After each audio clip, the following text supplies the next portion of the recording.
একবার মনে হয় না যে একটু আম কাইটা দেই স্যার, এই গাছের আম আমাদের আছে মনে হয়, দেখতে হবে পরের রোববার নিয়ে আসবি থাকলে, ঠিক আছে? ভারতের জাতীয় গাছ কোনটি? বট গাছ।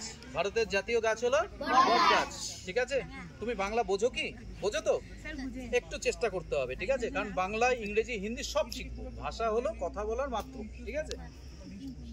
জাতীয় নদী কোনটি? গঙ্গা। গঙ্গা। জাতীয় খেলা কোনটি? হকি। তাহলে আমরা ভুলবো এই কয়টা প্রশ্ন আজকে যা করলাম? ভারতবর্ষ স্বাধীন কবে হয়েছে? 1947 সালে 15ই আগস্ট। গুড। আরো দুটো প্রশ্ন আজকে জানবো, লাস্ট। ভারতবর্ষের প্রধানমন্ত্রীর নাম কি বর্তমান? নরেন্দ্র মোদি।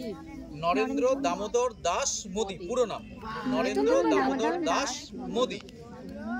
আমরা কোন রাজ্যে থাকি? ভারতবর্ষের কোন রাজ্যে থাকি? পশ্চিমবঙ্গ। পশ্চিমবঙ্গের মুখ্যমন্ত্রীর নাম কি? মমতা বন্দ্যোপাধ্যায়। মমতা ব্যানার্জি। তাহলে আজকে টোটাল কটা প্রশ্ন হলো? সব মিলে 20টা প্রশ্ন।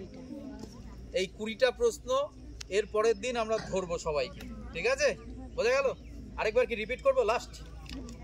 একদম। আমাদের দেশের নাম ভারতবর্ষ। আমাদের জাতীয় সঙ্গীত। জনগণমন। আরেকটা প্রশ্ন করানো হয়নি, আমরা কোন মহাদেশে থাকে? ভারতবর্ষ কোন মহাদেশের অন্তর্গত বল? এশিয়া মহাদেশ। এশিয়া মহাদেশের অন্তর্গত ভারতবর্ষ।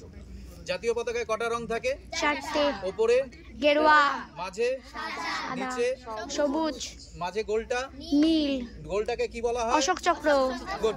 অশোক চক্রে কটা 24টা। গুড। ভারতের জাতীয় সঙ্গীত? জনগণমন। গানটি কার রচনা? রবীন্দ্রনাথ ঠাকুর। গুড। ভারতবর্ষ কবে স্বাধীন হয়? 1947 সালে 15ই আগস্ট। গুড। ভারতের জাতীয় পশু? বাঘ। জাতীয় পাখি? ময়ূর। জাতীয় ফুল? পদ্মফুল। জাতীয় ফল? আম। পরের দিন লাগবে কিন্তু, ঠিক আছে? একটা আম নিয়ে আসবে, রাহুল স্যার একটা, আমার একটা। ভারতের জাতীয় গাছ? ভারতের জাতীয় নদী? গঙ্গা। ভারতের জাতীয় খেলা? হকি। ভারতবর্ষের প্রধানমন্ত্রীর নাম? নরেন্দ্র দামোদর দাস মোদি। ঠিক আছে। আমরা কোন রাজ্যে থাকি? পশ্চিমবঙ্গ। পশ্চিমবঙ্গে, ঠিক আছে? আর পশ্চিমবঙ্গের মুখ্যমন্ত্রীর নাম কি? মমতা ব্যানার্জি। তাহলে কটা প্রশ্ন জানলাম? 20টা। পরের দিন কি করতে হবে? না পারলে কান ধরে দাঁড়াবো, ঠিক আছে? যেই পারবো না কান ধরে পরের দিন কিন্তু দাঁড়াতে হবে, বোঝা গেল?